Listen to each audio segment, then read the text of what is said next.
Roslindale Village was the first commercial center in Boston to plan its revival in conjunction with the Main Street program. Thursday night, you can discover new reasons why Roslindale Village has become known as a hub for food. To tell us about Savor the Square is the executive director of Roslindale Village Main Street, Alia Hamada Forrest. Thank you very much for being with us, Alia. Thanks for inviting me. First of all, I mean, some of this is not new. We all know Roslindale Square is one of the better places for food in Boston. So why have an event like this now? Well, our newest restaurant, I think the most popular restaurant right now is Delfino, and they're known for their Italian delights, but they just opened a new restaurant this year, so this will be the first time people can check it out at Savor the Square. And Delfino's is also enough of those people waiting in line outside because there aren't enough seats inside. That's right. So now across the street, Steve Judge opened a restaurant called 753 South, and it's at 753 South Street, and it's across the street from Delfino, and people that are waiting in line for Delfino can actually go across the street and get a drink or eat there if it's too crowded. Now, obviously, Delfino's is mainly an Italian restaurant, but what about the other kinds of food that you've got in the square now? Yeah, so now there is a really yummy Greek eatery called Effie's Kitchen, and at Savor the Square they'll serve baklava, spanakopita, which is spinach pies, and rice pudding. So Effie goes to the St. Nectarios, which the event is being held at, and every year they have a Greek festival, and she's actually the one who cooks a lot of the food at the Greek festival, and she opened her own restaurant last year. So this will be her second time at an event like this in Roslindale. And of course, if you're not going out to eat, there's still that bakery, the Greek bakery on Washington Street, isn't there? Yeah, it's called Doobie Brothers, and it's got tahini, delicious Greek and Middle Eastern, like Turkish delights. They have really yummy produce too, and you can buy your own phyllo dough if you want to make your own baklava there too. Yeah. What about some of the other mainstays that you've had there that I guess they'll be taking part, but maybe they're not new, but talk about that too if people haven't been to them so far. The Boston Cheese Cellar has been in Roslindale for quite a long time. It has new ownership in the last few years, but the Cheese Cellar itself will be at Savor the Square, and they'll be serving grilled cheese sandwiches, which is really cool. So he'll be cooking on site with a panini press.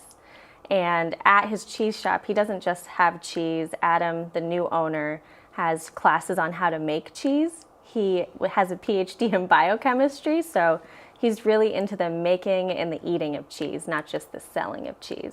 Now I grew up visiting Roslindale Square as a kid, mainly to see movies. Oh yeah, the Rialto. There was a German deli there too, so there was some food. But no one would have dreamed this would have been such a food hub by now. Does anybody have an idea why this happened in Roslindale? I think it's because there's such a mix of different types of people who live there and work there. So there's a huge Greek population, Albanian population. There are immigrants from all over the place, and they're bringing this delicious culture of food to Roslindale. Greek. We'll even have a Jamaican restaurant at Savor the Square. The Jamaica Me Hungry food truck owners, they live in Roslindale, so they'll be bringing their Caribbean food there.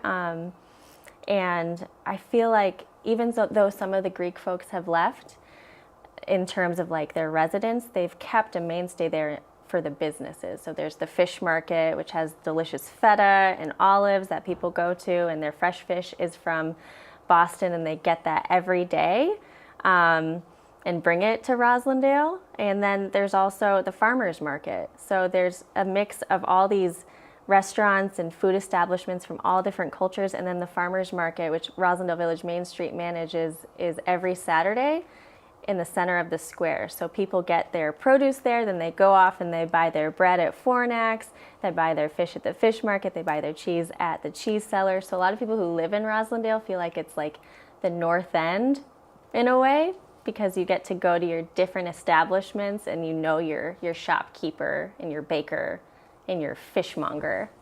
This has been in news, and we're talking with Alia Hamada Forrest from Roslindale Village Main Street. Of course, one thing, there is a new restaurant that was supposed to be coming down the pike. They encountered some building problems. So what's going to happen? This is at the power station. So what's going to happen next with that? So Chris Douglas was no longer able to open up his restaurant, the Third Rail, in the substation.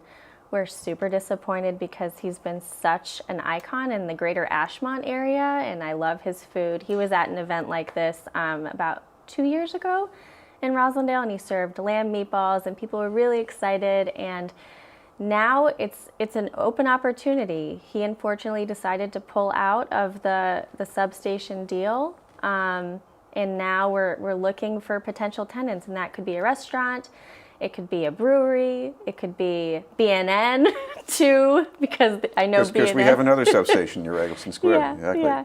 So what's going to be happening at the event itself? Because people are going to be able to try this whole big assortment of things. Yes, so not only will you taste food, but there's a plethora of silent auction items ranging from Celtics tickets that are actually really good seats, so I'm told.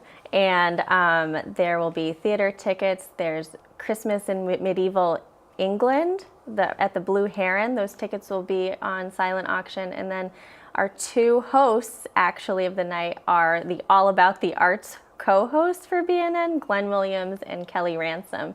So they'll be up there telling some corny food jokes. They'll be interacting with the audience, with the restaurant owners. There's a photo booth. There will be a gypsy jazz band called Betty's Bounce. And people will meet their neighbors. So this is a huge community event. Not only do you get to meet the business owners, but you get to meet your neighbors. Yeah, the time exactly is going to be when? It's at 6 p.m. And it ends at 9 p.m. on Thursday, September 28th. You should mention you've got a website so people can get some more details from that too. www.roslindale.net. Great. Thank you very much for being with us. Thank you.